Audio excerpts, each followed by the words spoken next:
Selamat pagi saudara-saudari yang dikasihi Tuhan Yesus Kristus.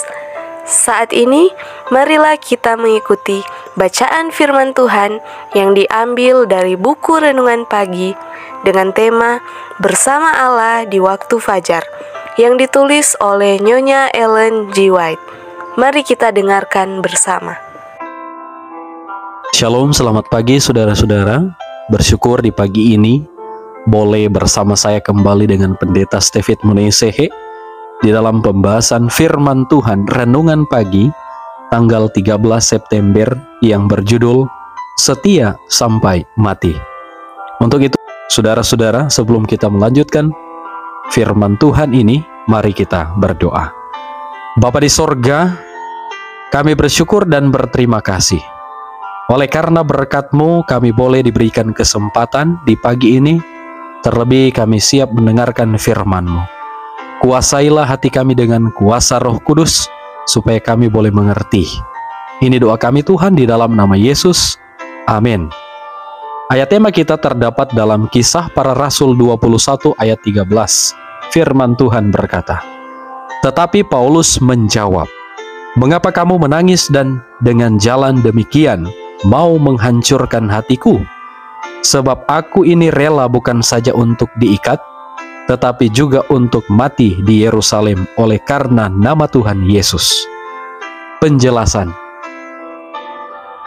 Selama pemeriksaan pengadilan yang terakhir Paulus di hadapan Nero, Kaisar telah menaruh kesan yang kuat akan kuasa perkataan rasul itu, sehingga ia menunda keputusan perkara dari membebaskan ataupun mempersalahkan hamba Allah yang tertuduh itu. Tetapi segera muncul lagi kebencian Kaisar terhadap rasul itu.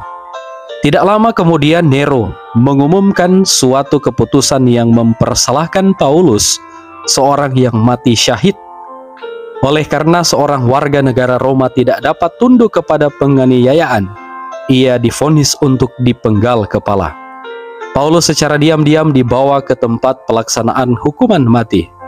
Sedikit sekali penonton diizinkan untuk hadir, disebabkan karena pengaruh Paulus yang sangat besar. Khawatir banyak orang akan bertobat dan dimenangkan kepada kekristenan oleh melihat kematiannya. Lebih dari seorang menerima juru selamat yang dikhotbahkan oleh Paulus, dan tidak lama sesudah itu dengan berani mencap iman mereka dengan darah mereka sendiri. Paulus berada dalam suasana surga.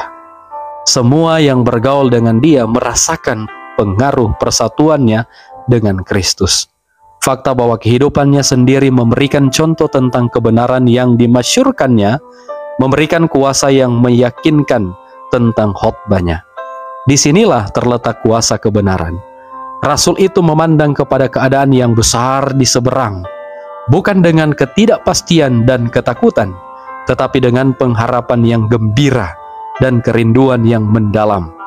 Sementara ia berdiri di tempat ia mati syahid, ia melihat bukannya pedang algojo atau tanah yang segera akan menerima darahnya. Ia memandang ke langit yang biru yang tenang pada musim panas itu ke tahta abadi.